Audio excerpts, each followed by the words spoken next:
नमस्कार. सगळ्यात पहिल्यांदा सुशील सर, मॅडम, ऋषी सर आणि सर्व स्पॉटलाईटचा जो स्टाफ आहे त्यांचं मी आभार मानतो की त्यांनी इथं माझा सन्मान केला आणि आपल्यासमोर बोलण्याची संधी दिली. माझी इंट्रोडक्शन केलेलीच आहे मॅडमनी. माझं नाव राम भांगे.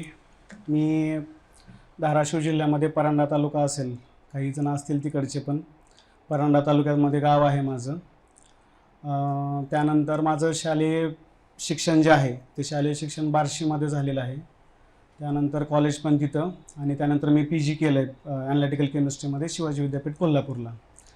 शिवाजी विद्यापीठ कोल्हापूरला असतानाच त्यावेळेस 2007 किंवा 9मध्ये सोलापूर जिल्ह्यातून रोहिणी भाजी भाकरे वगैरे 3-4 IAS झालेले होते. त्यावेळेस आम्ही कॉलेजमध्ये होतो. तेव्हापासून एक इच्छा तयार झाली होती मनामध्ये की करायचे तर आपल्याला स्पर्धा परीक्षेमध्येच यायचं आहे, किंवा गावाकडच्या मुलांमध्ये एक प्रकारची इच्छा असते, एक पॉवर बघितलेली असते, प्रशासन बघितलेलं असतं. त्यामुळे एक आपसूक त्यांच्यामध्ये एक इच्छा तयार झालेली असते प्रशासनामध्ये येण्याची वगैरे. आणि त्याच वेळेस UPSCचे रिझल्ट आलेले होते. त्यामुळे तेव्हापासूनच ठरवलेलं होतं की जरी MSc केली, BSc केली तरीसुद्धा टीचिंगमध्ये जायचं नाही आपल्याला, रिसर्चमध्ये जायचं नाही, जायचं तर आपल्याला प्रशासनामध्येच जायचं. त्यामुळं MSc केलेली होती. MSc सुरू असतानाच स्पर्धा परीक्षेचा अभ्यास सुरू केलेला होता. त्यावेळेस MScच्या सेकंड इयरला असताना किंवा लास्ट इयरला असतानाच PSIच्या फिजिकलला पहिल्या अटेम्प्टलाच अपियर झालेलो होतो. पण दुर्दैवानं शेवटी फिजिकलच्या आधीच एक 20 दिवस असताना पायाला इंजुरी झाली. पायाला इंजुरी झाल्यामुळे त्यावेळेस काही पहिला रिझल्ट आला नाही, आणि तो रिझल्ट आला नाही म्हणूनच आज क्लास 1 भेटली असं पण एक प्रकारे असू शकते. कारण त्यावेळेस 22व्या वर्षी जर PSI झालो असतो तर आता मॅक्स API पर्यंत आलो असतो, पण हा राज्यसेवेचा प्रवास वगैरे बाकीचं काही प्रत्यक्षात आलं नसतं. त्यानंतर 2017च्या बॅचला, म्हणजे 2017मध्ये करत असताना त्यावेळेस ठरवलेलं होतं की त्या वर्षी की जे काही करायचं आहे ते आपल्याला काहीतरी वेगळं करायचं आहे. कारण दरवर्षी बऱ्याच परीक्षा होतात, रिझल्ट लागतात, बरेच जण पास होतात. साधारणतः सगळ्या परीक्षांमधून बघितलं तर 1000च्या आसपास दरवर्षी मुलं पास होतात, पण सगळ्यांचीच नावं काही लक्षात राहत नाहीत किंवा मार्केटमध्ये राहत नाहीत. तर मग काहीतरी वेगळं केलं, तुमच्यामध्ये काहीतरी मी दाखवलं तर तुमचं नाव राहतं. त्यामुळे त्यावर्षी ठरवलं होतं की काही करून आपल्याला पहिलं यायचं आहे, सगळ्या परीक्षांमध्ये पास व्हायचं, हे ठरवूनच त्यावर्षी पूर्ण तयारी केलेली होती. पण शेवटी PSI झालो, STI झालो, 9वा रँक आला. त्यानंतर ASO झालो, त्याच्यामध्ये 11वा रँक आला. एक्साईजमध्ये सिलेक्शन झालं. राज्यसेवेचा पोस्ट जी आहे ती 6 मार्कानं गेली, आणि फॉरेस्टची पण पोस्ट गेली. फॉरेस्टचा पण इंटरव्ह्यूला अपियर झालो होतो. नाहीतर त्या वर्षी जे ठरवलेलं होतं की टार्गेट ह्या वर्षी त्या वर्षातल्या सगळ्याच पोस्ट काढायच्या, तर त्याच्या जवळपास कुठेतरी गेलो होतो. पण तोपर्यंत घरची आर्थिक परिस्थिती असेल किंवा बाकीचं बॅकग्राऊंड असेल, त्याच्यामुळं राज्यसेवेचं डोक्यामध्ये नव्हतं तोपर्यंत एक आपल्याला कुठेतरी जॉब पाहिजे. आणि त्यावेळेस एक वर्दीची पॅशन होती, वर्दी पाहिजेच होती. काही जरी झालं तरी आपल्याला PSI करायचं, PSI व्हायचंच आहे असं अपेक्षा होती. त्यामुळं PSIचं टार्गेट होतं. पण ज्यावेळेस सगळ्याच पोस्ट ॲट ए टाईम निघल्या त्यावेळेस एक स्वतःचं एक जाणीव झाली, आपलं कॅलिबर काय आहे, आपल्यामध्ये आपण काय करू शकतो वगैरे. आणि तेव्हापासून मग राज्यसेवेचा प्रवास तिथून पुढे सुरू झाला. स्टेट एक्साईज डिपार्टमेंटमध्ये जॉईन झालो. सध्या मी पुण्यामध्येच स्टेट एक्साईज डिपार्टमेंटमध्ये सब इन्स्पेक्टर या पदावर कार्यरत आहे. माझी पहिली पोस्टिंग सोलापूरला होती. सोलापूरच्या नंतर सध्या मी पुण्यामध्ये काम करतो आहे. मग त्यावेळेस मग तिथंपासून स्टेट एक्साईजमधली सर्व्हिस आणि राज्यसेवेची तयारी ह्या दोन्ही गोष्टी ॲट ए टाईम सुरू झालेल्या होत्या. तेव्हापासून मी सलग प्रत्येक जेवढ्या प्री दिल्या तेवढ्या प्रत्येक प्री पासच आहे. या आत्ताची 2024ची जी मेन्स होती राज्यसेवेची, ही माझी माझ्या करिअरमधली, ॲक्च्युली हे सांगायला कमीपणाच वाटायला पाहिजे की माझी सलग 8वी मेन्स होती. म्हणजे एवढ्या दिवस आपण राहतो हे कुठेतरी माझ्या दृष्टीनं तरी कमीपणाचंच लक्षण आहे. काही जण सांगतात की मी एवढ्या मेन्स दिल्या, मी एवढ्या इंटरव्ह्यू दिल्या, पण मला असं सांगायला स्वतःलाच लाज वाटायची की माझे एवढे इंटरव्ह्यू झाले, मी 8व्या मेन्सला सलग, पण माझं सिलेक्शन होत नाही आहे. फक्त मला एक गाठीला होतं की मी ऑन ड्युटी होतो, माझं काम चालू होतं सध्या प्रशासनात असल्यामुळं. त्यामुळे एक बाजू सिक्युअर करून ठेवलेली होती. दरवर्षी प्री निघायची, मेन्सला यायचो, मेडिकल लीव टाकायची, 2 महिने यायचं. दरवर्षी तोच प्रवास ठरलेला होता. यायचं, मेडिकल टाकायची, 2-2.5 महिने अभ्यास करायचा, आणि तेच टार्गेट तेवढंच असायचं, एवढा सिलेबस कव्हर करायचा आहे. आणि ते काय झालं, दरवर्षी ते तोडून ती कुऱ्हाड अशी बोतट झालेली होती की त्याच्यामध्ये चेंजेस करणं गरजेचं होतं. त्याचबरोबर 5 इंटरव्ह्यू पण झाले 7 मेन्समध्ये. ह्या वर्षी ठरवलं कुठंतरी आता शेवटचं आहे, गळ्यापर्यंत पाणी आलं, आता ह्याच्या पुढे काही चान्स भेटणार नाही आपल्याला. मग इंट्रॉस्पेक्शन केलं, सगळ्या गोष्टी बघितल्या काय काय चुकत आहेत आपल्यामध्ये, चेंजेस केले. लास्ट टाइम हायेस्ट स्कोर होता माझा राज्यसभा मेन्सचा 432.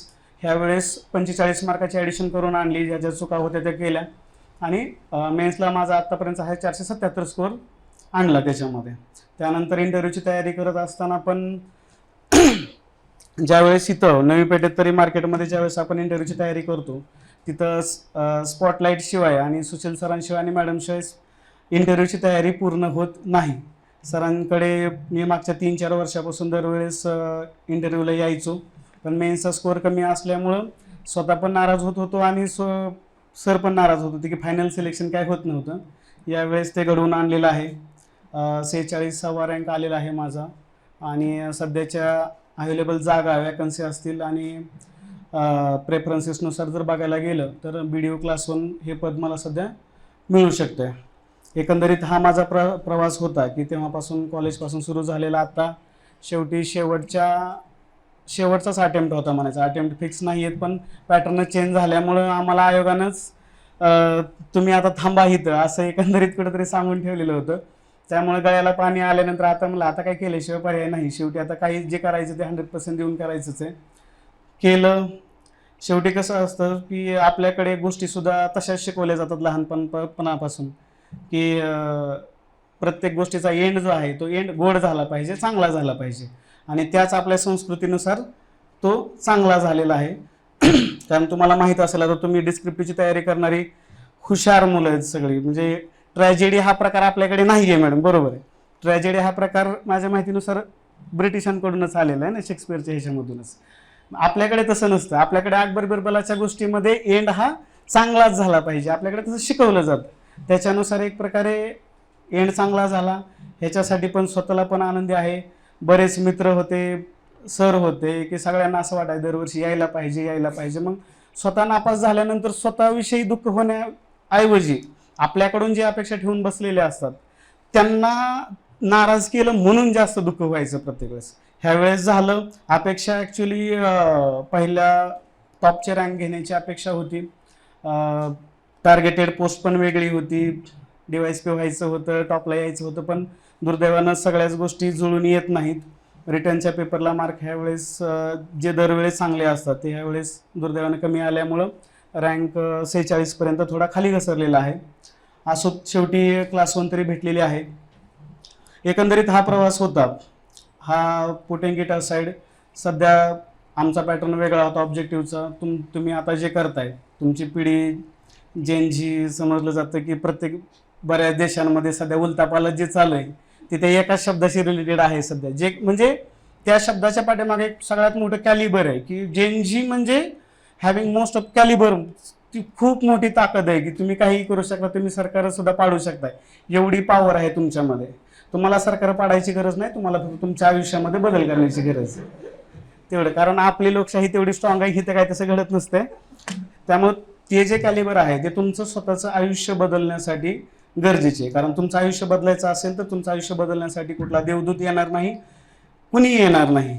सर मार्गदर्शन करू शकतील, मी एक दिवसासाठी आलेला असेल किंवा तुम्हाला तुमचे मेंटॉर कुणी असेल, XYZ 25 मेंटॉर असू द्या तुमचे, ते फक्त तुम्हाला दिशा दाखवू शकतात. तुम्हाला जे काही करायचं आहे ते शेवटी तुम्हालाच करावं लागतं.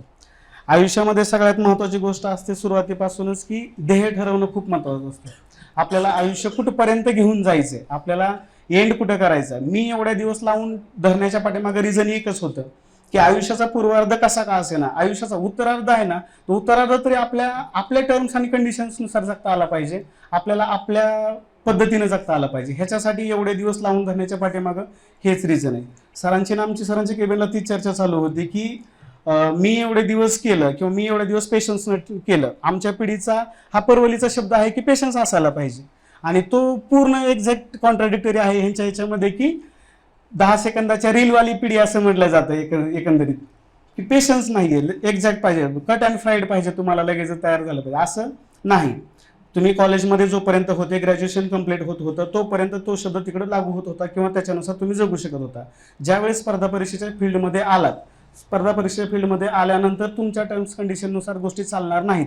चालू शकतात कधी, जर त्याला जी फ्रेम बनवलेली आहे, आयोगाने एक फ्रेम बनवलेली असते की त्या फ्रेममध्ये 100% तुम्ही जोपर्यंत बसत नाही तोपर्यंत तुमचं सिलेक्शन होत नाही. मग ज्या काही क्वालिटीज असतील तुमच्या, की सॉर्ट आउट करणं असेल, ॲनालिसिस करणं असेल, त्याच्यावर उत्तरं काढणं असेल एखाद्या सिच्युएशनवर, ह्या ज्या गोष्टी असतात अधिकाऱ्यांच्या गोष्टी असतात, की आपण ज्यावेळेस विचार करतो एवढा मोठा सिलेबस असतो, इरिलेव्हंट विषय वाटतात काही काही आपल्याला, ते का ठेवलेले असतील, तर त्या गोष्टी त्यासाठीच ठेवलेल्या असतात की तुमच्यामध्ये क्वालिटीज आहेत, तुम्ही इंटेलेक्च्युअली किती परफेक्ट आहे, तुम्ही अनालाइज किती व्यवस्थित करू शकताय, किंवा त्याच्यामध्ये समराईज किती व्यवस्थित करू शकताय, थोड्याफार गोष्टी शब्दामध्ये कसं आहे आणि त्याचं सोल्युशन कसं काढू शकताय, हे अधिकाऱ्यांचे गुण असतात. ते गुण जोपर्यंत तुमच्यामध्ये येत नाहीत तोपर्यंत तुम्ही त्या फ्रेममध्ये बसत नाही, तोपर्यंत तुमचं सिलेक्शन होत नाही. त्यामुळं त्या गोष्टी स्वतःमध्ये किती आहेत ह्याचा पण विचार करणं सुरुवातीला तुम्हाला गरजेचं आहे. आयुष्यामध्ये सगळ्यात महत्त्वाचं असतं ध्येय ठरवणं गरजेचं असतं, की तुम्हाला आपल्याला आयुष्यामध्ये काय व्हायचंय, आयुष्य आपल्याला कुठेपर्यंत घेऊन जायचंय आणि तुम्ही कुठून आलात, काय करताय. एक आजपर्यंत एक ट्रेंड असायचा की पास झाल्याच्या नंतर माझी परिस्थिती अशी होती, माझी परिस्थिती तशी होती, हे सांगणं, हे ते ग्लोरिफाय करणं गरजेचं नाही. मी तर माझ्या बॅकग्राऊंडविषयी अजिबात पण सांगणार नाही, कारण इट्स इरिलिव्हंट, काय त्याच्याशी घेणं देणं नाही आहे, तुम्हाला पण नाही आहे किंवा मला पण ते ग्लोरिफाय करायचं नाही आहे. सगळ्यात महत्त्वाचं काय आहे की तुम्ही स्वतःला समजून घ्या, तुम्ही कुठून आलात हे इम्पॉर्टंट नाही आहे सध्या. इथून पुढे तुम्ही कुठपर्यंत जाणार आहे आणि तुम्ही काय गाठणार आहे हे सगळ्यात महत्त्वाचं आहे. तुम्ही स्वतःला ओळखा, आयुष्यातलं ध्येय ठरवून घ्या आणि तिथंपर्यंत कसं जायचं आहे हे लक्षात घ्या. तुमचं आयुष्य तुमच्याच हातात आहे. तुम्ही जेवढं डिटर्मिनेशननं कराल आणि जेवढं हार्डवर्क कराल तेवढ्या तुम्हाला त्या ध्येयापर्यंत तुम्ही जाऊ शकाल. आणि तुमचं यश जे असतं हे तुमचं वैयक्तिक यश नसतं. तुम्हाला यश भेटल्यानंतर तुमच्यासोबतचे तुमची फॅमिली असेल, तुमची पाठीमागच्या सगळ्या पिढ्या असतील, त्या सगळ्या गोष्टी फ्लिप होतात, सगळ्या चेंज होतात. तिथून पुढं एक वेगळा एरा सुरू होत असतो. त्यामुळं सगळ्यात आधी तुम्ही यशस्वी होणं गरजेचं असतं.